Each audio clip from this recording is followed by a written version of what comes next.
As many of you know, we've been putting in a slant defense for the youth section, and we put a slant, which is a stunt move by the inside lineman to the strength, and we'll put in an angle that's away from the strength later.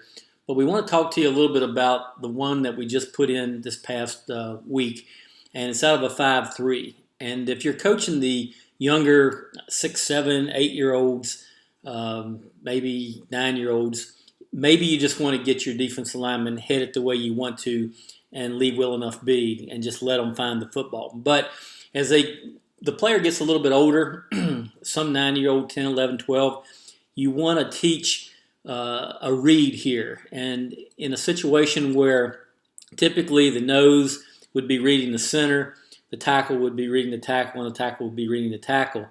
If you're going to slant to the tight end side or to the strength in this case, what you want to do is you want to read the adjacent lineman. And we want to talk about just a couple blocks that can happen and how to teach this read.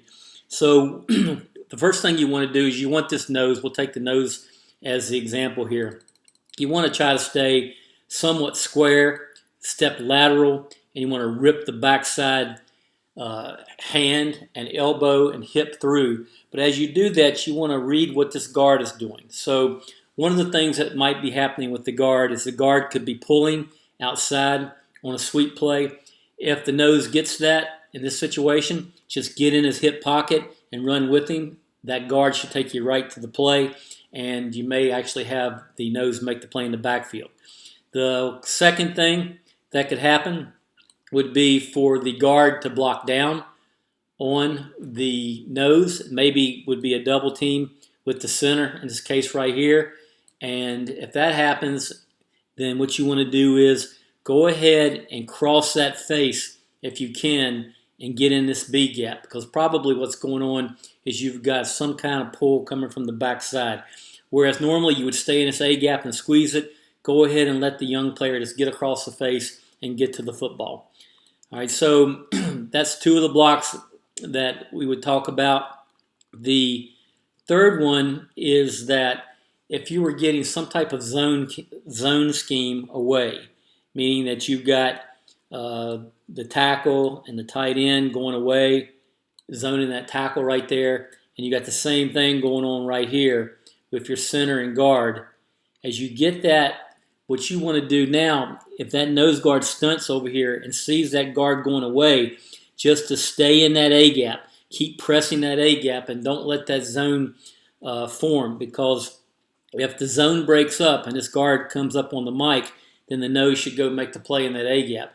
If they stay on this A gap nose block, then your Mike backer should be free to the ball. So the last one, and the one that's really hard for younger players, can be hard for older players at some point, but if you get a zone block away, meaning that now the play is going to the weak side or to the left side here, and that guard starts with the center weak, when the nose sees that, what they need to do is try to redirect and stay back in this A gap here. Because if they're not careful, what a young player will do, once again, this is the hardest one, is the zone block starts, the nose will typically sometimes just go so far that they get over in this B gap and they're rendered ineffective on the play. If that happens, teach the nose guard just to get back in the hip pocket and come flat down the line of scrimmage to be part of the play. But what you would like to have happen is for that nose to see the zone and get their hands on that guard and stay in the A gap. So just a couple examples. Actually 4 examples of some things that you might teach if you're going to teach a slant and angle defense right here. Now, where are you going to find these? They're all over in the 5-3 slant area. As you can see, we've drawn them up with the man coverage assignments for 14 different offensive formations. And you'll find them over in the view by tag area in the youth section. It's a 5-3, a youth 5-3 slant. And you'll also find them over in the youth defensive section starting this weekend.